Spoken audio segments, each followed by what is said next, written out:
Back to work. The Belvedere assembly plant won't be fully up to speed for a few years, but a handful of workers who are out of a job find themselves with new employment. Plus, in the red, a Rockford nonprofit focused on helping others needs a little help itself right now.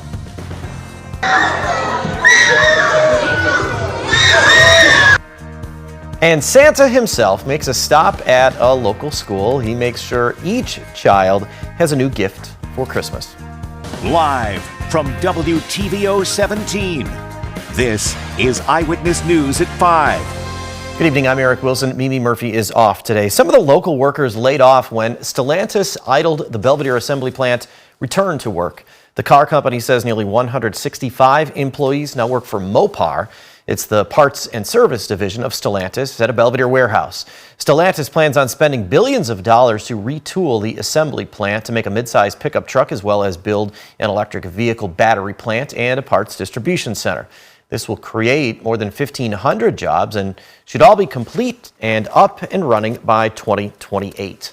Statistics show charitable giving has fallen across the country. This is the time of year when organizations count on those donations. Drea Baroni visited a couple of local nonprofits to see how they're doing. Drea, one of them desperately needs help. That's right, Eric. Rockford Rescue Mission is looking for the community's help to make up for a significant dip in donations. They are $430,000 behind budget this year. The mission serves about 420 meals each day. They provide almost 5,000 nights of shelter each month, but these services are at risk. I talked to Tem Tamita, the mission's chief development officer, about what this means for the organization. With this shortfall, it can jeopardize some of the programs and services we provide to men, women, and children, whether that's our shelter, food program, our life recovery program, our medical clinic, our job readiness center. So we haven't gotten to the point of having to cut something, but we really don't want to get to that point, of course. All this comes while the mission's shelter is at capacity. We'll hear more on how they're dealing with this and how other local organizations are making out on donations this year. That's coming up later at 6. Eric? Thanks, Drea. We'll see you then. Public health experts warn about a COVID surge ahead of the holidays because many Americans haven't received updated shots. According to the latest CDC data, nursing homes have some of the lowest vaccination rates, but are home to the highest concentration of vulnerable people. In fact, fewer than 25% of people who live there and only 2% of staff are up to date on their COVID shots. Medical experts say the public health emergency may have ended, but Americans are still dying from COVID. Health professionals encourage everyone to play a part in controlling the infection's spread. Always think about vaccination as an act of generosity, but a better gift than protecting yourself and your loved ones. The Biden administration sent vaccinations and tests to many of those facilities. Boone County veterans are honored for their service. The Belvedere Police Department provided a free Christmas lunch for them. Any Boone County vet was welcome to VFW Post 1416 for all the fixings, including ham, turkey, and, of course, dessert. It was all possible thanks to the community. It's our opportunity to give back to those that serve our country, and every year our community policing program does a Feed the Need initiative where we go out and solicit food products and donations from the community. The community's donations allowed us to actually purchase the food that we're serving here today, and we've partnered with the VFW in order for us to be able to give back to those veterans who have already given so much. This is the first time Belvedere Police served a meal for the veterans, but Chief Woody, who you just saw there, says it won't be the last. Rockford school kids have a gift to open this Christmas thanks to a local church. 2, wait, 1, open them! All K through 5 students at International Baccalaureate at Conklin Elementary left class with a present given by Santa himself. City First Church collected the donations, then wrapped each one as part of the church's Christmas Hope program. Conklin's principal says for many of these kids, this could be one of the only gifts they get. We did have some parents that had reached out to us asking if we had anything we were able to give because they were not able to provide for their kids. So exactly just that, we felt awesome knowing that all of our students were going home with at least one gift to celebrate the holiday. City First is a partner with this school. At the beginning of the year, church members also donated backpacks full of supplies. Preparing for takeoff. While Santa may have been in Rockford today, the elves are hard at work making sure everything is a go for Sunday. We'll take a look at how you can track Old St. Nick up until Christmas morning.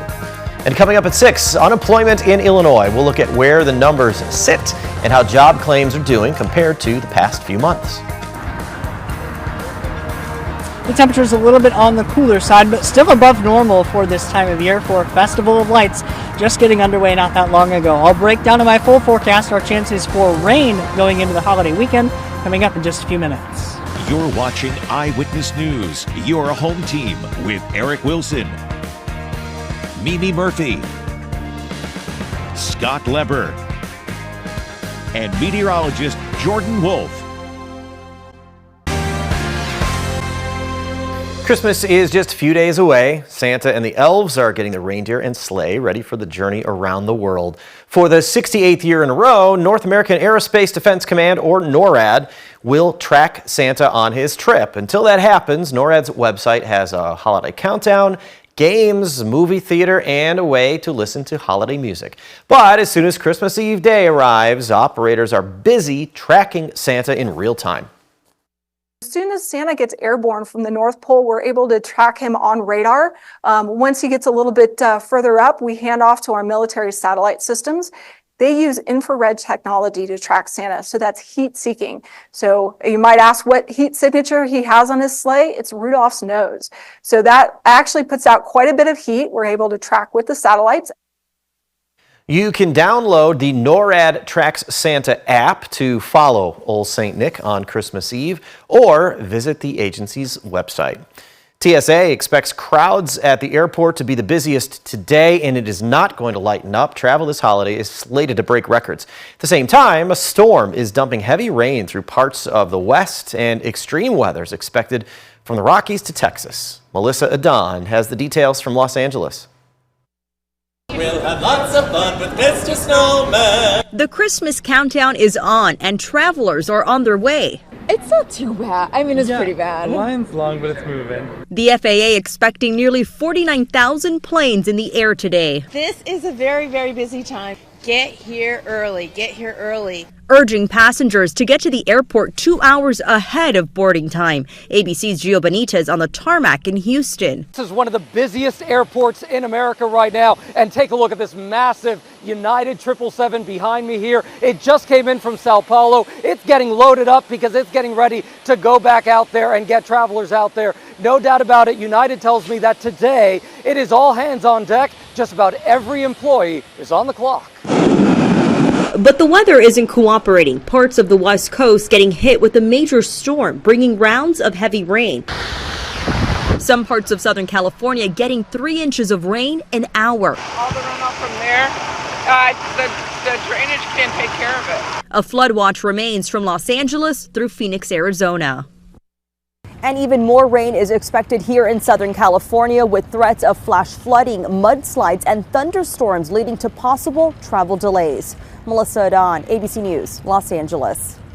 We'll keep the weather theme going with what you could call a December heat wave around here. Coming up, meteorologist Jordan Wolf is live to talk some very warm Christmas temperatures and how much rain we could see over the holidays.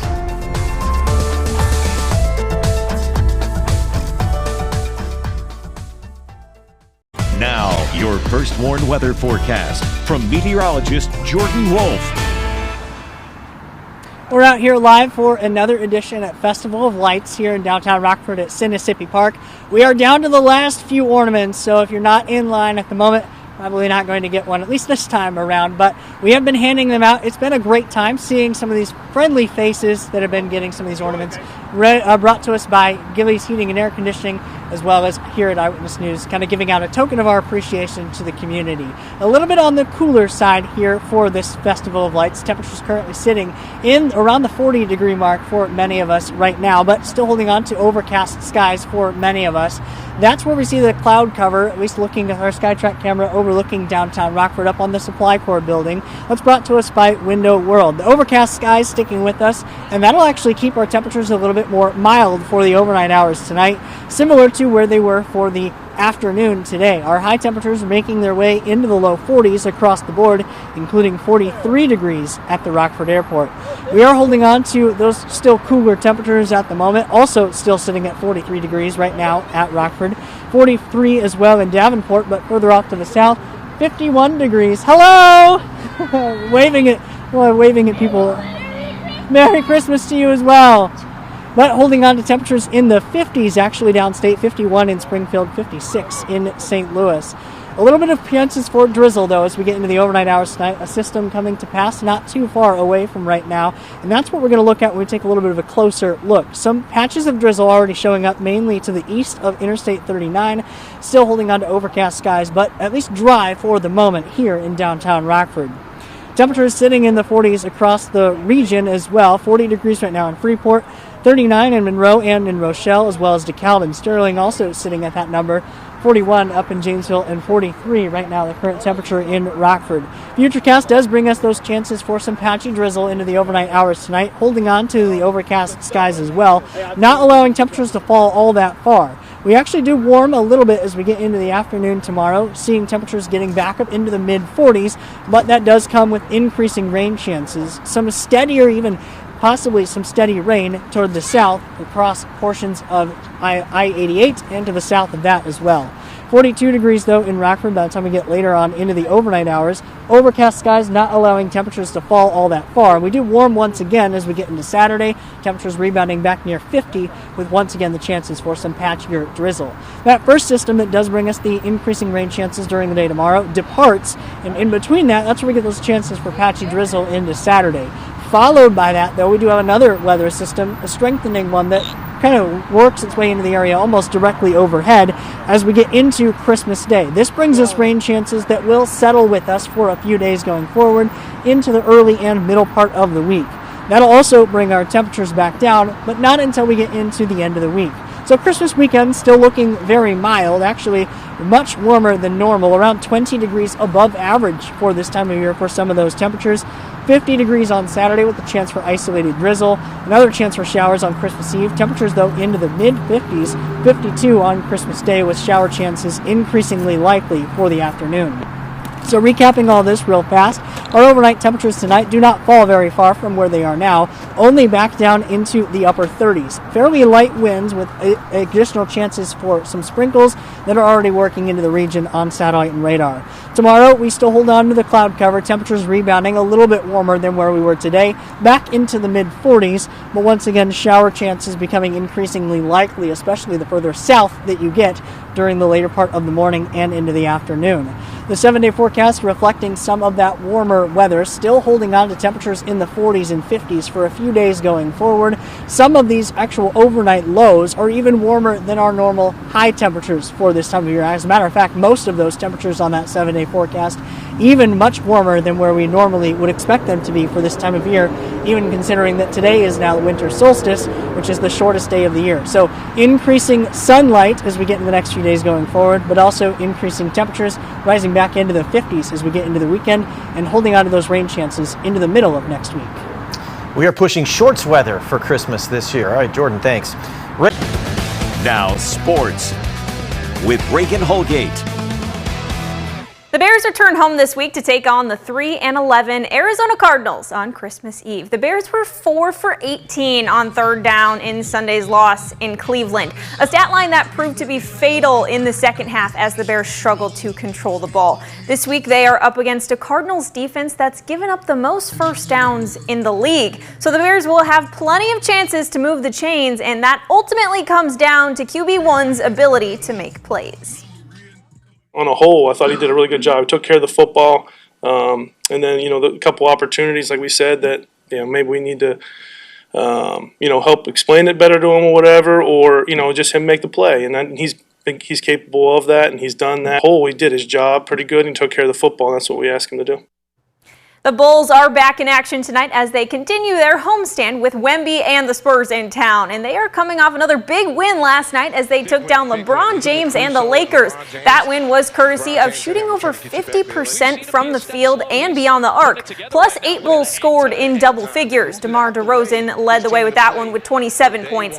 Now the Spurs bring a 9-game road skid into the United Center tonight as these two teams meet for the second time this season. The Bulls won the first matchup. Head coach Billy Donovan says doing the little things right is making a big difference in this team's recent stretch. We're not going to be perfect. I'm not asking the guys to be, but you don't want to have quarters or long stretches where you work so hard to get a 14, 15-point lead and it evaporates pretty quickly because we turned it over 6 times in the quarter. We really didn't have great possessions. We were taking the ball out of the net. We fouled probably too much. So you're always, I think, trying to get better from it. It's not so much that we don't want to do it or not going to do it or anything like that. It's just more along the lines of, can you consistently do it?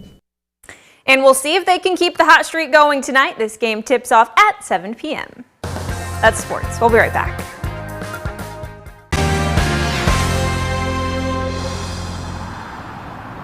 Well, the First One interactive radar from Rockford Auto Glass and More shows are increasing cloud coverage, but a few isolated sprinkles as well starting to work their way into the region. The cloud cover will keep our temperatures from falling too far overnight tonight, only back down into the upper 30s. We rebound fairly quickly into the afternoon, getting back up into the mid-40s, increasing rain chances by early tomorrow morning as well, and that lasts all the way through into the holiday weekend, with even rain showers likely on Christmas, but temperatures will be warmer, back up in the 50s. Not quite where we were in 2019, but definitely a warm Christmas once again. Thanks, Jordan. We leave you with some sounds of the holidays. Here's Hononegah High School's choir. Stay safe.